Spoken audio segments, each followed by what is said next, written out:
சிவனே போற்றி. குரு பரமேஸ்வரா மங்கள கற்பூர நீராஜனம் வருஷஜ. காணவேடர் கருதும் காட்டுப்பள்ளி ஞான நாயகனை சென்று நின்னுமே என்று அப்பர் சுவாமிகளாலே ஞான நாயகனாக குறிப்பிடப்பட்டவர் யோக குரு பகவான். அற்புதமான திருமூர்த்தி. அகிலத்தில் எங்கும் காண கிடைக்காத ஒரு திருமேனி.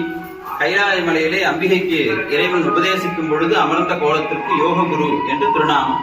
அந்த யோக குருமூர்த்தியாக வாழ்விலே யோகத்தை தரக்கூடிய திருவுருவமாக நமது மேலை திருக்காட்டுப்பள்ளி அக்னீஸ்வர ஆலயத்திலே கோஷ்டமூர்த்தியாக அற்புதமாக இங்கே வீட்டிருக்கிறார் யோக குரு பகவான்.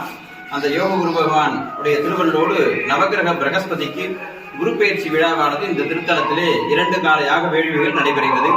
இந்த குரு பகவான் புறங்காசனம் என்று சொல்லக்கூடிய ஒரு வித்தியாசமான ஆசனத்திலே அமர்ந்திருப்பார். ஒரு பிருஷ்ட பாகத்தில் இன்னொரு பாதமும், இன்னொரு பிருஷ்ட பாகத்தில் இன்னொரு பாதங்களோடு கூடிய புறங்காசனத்தில் அமர்ந்து கொண்டு 2 திருக்கரங்களுடன் ஒரு கையிலே சிவ ஆகமங்களை கையில் கொண்டு அம்பிகைக்கு உபதேசிக்கும் பொருட்டு கைலாய மலையிலே இறைவன் காட்சி கொடுத்ததான் யோக குரு பகவான்.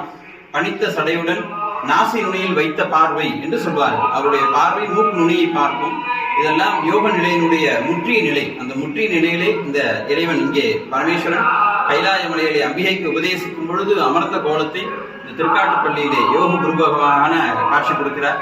அந்த எம்பெருமானுக்கு இன்றைய தினம் முதல் கால யாக வேள்வி பூஜைகள், நாளைய தினம் 2ஆம் கால யாக வேள்விகள் நடைபெற்று சிறப்பு மகா அபிஷேகங்கள் நடைபெற்று காலை 11 மணி அளவிலே குரு பயிற்சி தருணத்திலே மங்கள மகா தீபாராதனை நடைபெறும்.